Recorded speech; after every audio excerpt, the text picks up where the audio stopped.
the man who called last night's Clippers-Knicks game, John Barry, back here on the Rich Eisen Show from the Worldwide Leader in Sports. How are you, John? What's up, Rich? So how about that up here in New York? Yeah, I know. How about that 8-rebound performance by Blake Griffin last night, huh? Isn't that great? Well, Wesley Johnson had 4 points on 2 of 2. That was great. Yeah, let's talk about that. Time. Anything else happen? Anything else happen? Well, I'm actually happy to be stuck up here. I didn't want to get back to Atlanta, the mourning that's going on down there. Wow. That's a good one to deflect. I had some friends in the desert, and so I wasn't really that crazy upset. I mean, I kind of wanted to win, but. Now, did you have these friends in the desert over to your place, or were they? Yes, I had them over. You did. Well, I teased them with some appetizers. And Brockman, he's talking your language here. This is fantastic. Love it. Yeah, so what it happened? went all good, and then okay. Halfway through, yes, there was even more appetizers coming out. No kidding. And so it was really a fruitful day. It was not that bad for me. So you had these for all my Falcon brethren. So basically, what you're saying is you had your friends over to your place, and they came over the hedge of your place. Is that what you're saying? No, it was no. I already cleared the hedges. It was a straight shot. I mean, I could see right through. I could see the horizon. I saw the fantastic frontier, baby. It was fantastic. Look at you, John Barry. I think I need to change the subject before NFL officials come at me like I'm Charles Oakley sitting there with a ticket to watch a game. So, wow, that was crazy last night. So walk me through.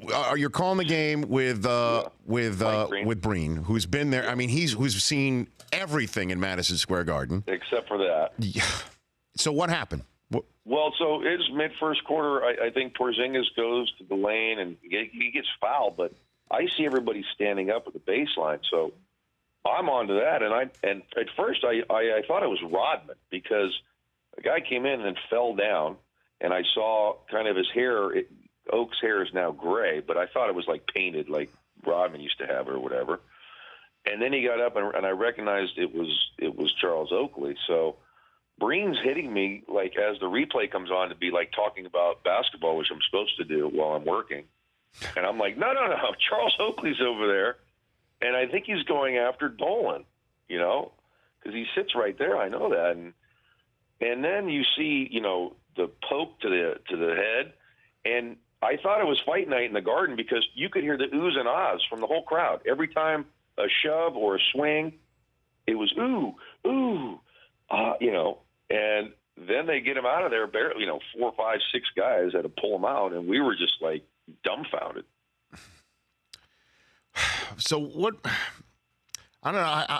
I'm kind of going nuts about this because to me this is the lowest of the low for the Knicks, and that what this shows you, even though Oakley, could have maintained his composure a little better. Although I'm seeing now on a New York Post sports Twitter feed what you're referring to, which was Oakley initially putting his hands up, basically saying, I got you, okay.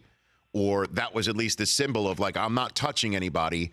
And he went down. He fell down on the ground. Somehow, some way he wound up on the floor of the stands of Madison Square Garden. And to me, this is the lowest of the low because he just from what I'm hearing, he just wants to get a meeting with James Dolan to try and figure out how he can be part of this 70th celebration for the Knicks here. There's a lot of different stories, that are coming out. He's had some beef with Dolan for years. He was unhappy with the way, whatever, after his career was over, that he was treated by the Knicks. Evidently, he wasn't allowed to come to Knicks games.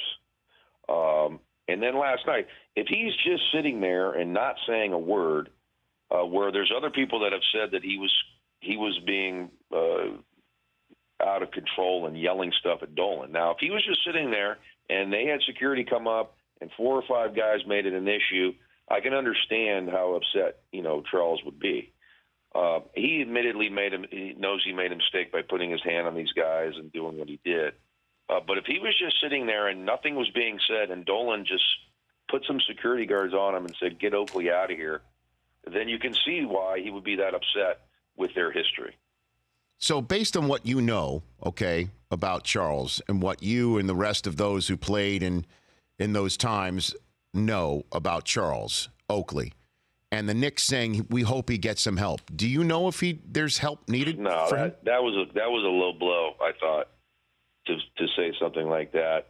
There was nothing involved other than you can just see how upset he is at Dolan for the way he's been treated, and they're doing their 70-year anniversary. He's not a part of it, and I think that has made him very, very upset, and they attacked his character with that comment. And so, again, just to repeat, there's nothing that you, your colleagues, friends of Charles, your personal knowledge that there is something wrong with him that he needs to seek some sort of professional help based off of last night? No, I think that was a cheap shot. And, and I do know also that there was an opportunity for Charles Oakley to be involved in New York with this ball club, either on a coaching or in the office, if he were to reach out to Dolan, and I believe he declined to do that at some point. So the meeting of the minds between these two guys is not the fact that it hasn't happened is not solely on James Dolan, based on what you know. That's what I had heard, that there was an opportunity, and I believe it was Phil Jackson that gave him that opportunity, and basically a phone call was supposed to be made that I believe Charles Oakley declined on. So, nonetheless, Charles is upset with the way he handled it, but you can see how angered he is at Dolan and the New York Knicks and the way that he feels like he's been treated. John Barry of the worldwide leader in sports, who called that game last night in Madison Square Garden that will live on forever. I mean, that video is never going to go away, and the stain on the Knicks organization will never be removed. The fact that they said that he needs help and he doesn't is just despicable. And I don't even know, where do you go from here? Where do the Knicks go from here, John? Man, it's ugly. I'm sure you've talked about the cryptic tweet from Phil Jackson, and what is he trying to accomplish there? Is he trying to just get Carmelo so upset that he'll waive the no trade clause, and he can send him anywhere? I think that's going to backfire. I think it's the other way around. That Carmelo's, you know what? I'll get back at you even more by declining that and say I'm staying here for sure. What are they going to get? I mean, the Cleveland, he's not going to Cleveland for Kevin Love. The Clippers they're not going to give up any of their big three. Who knows? It's an absolute mess, and it's amazing that can happen with a franchise that can spend any amount of money they want, and they've been unable to get the right people in here, whether it be management, coaches, players, anything. Nothing has gone right for this team. I mean, this franchise over the years. So do you, though, let's I got John Barry here. Do you see what Phil is talking about, though, on what they're trying to achieve offensively, and that Carmelo is stunting it? Do you see that, John? Well, he wants to run the triangle. And if you ask 29 other GMs around the league, they would welcome the Knicks running the triangle because it's an outdated offense. And right now, the Knicks run some of it, and then they run some other stuff that I don't really know what it is. I can't make it out. And it's not working. And if you want to just say it's Carmelo's fault, I guess you can, but I don't see it that way. They haven't brought, the greatest players in the world around Carmelo in all of his years here.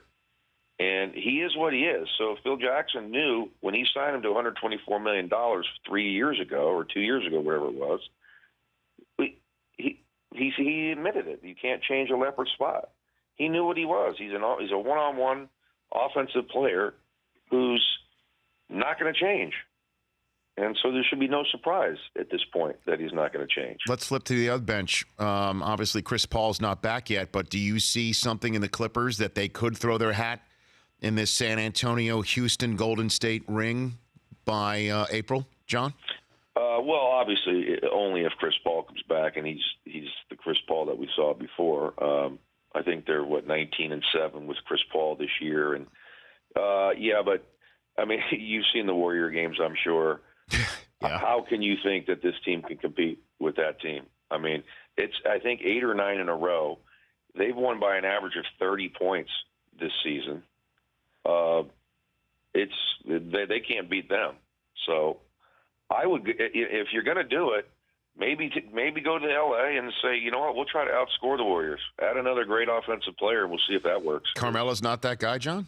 Well, yeah, that's what I'm saying. Go ahead. I mean, give it a try. But if it doesn't work, now you're looking at 2 more years with Carmelo there, and Chris Paul's up, Blake Griffin's up.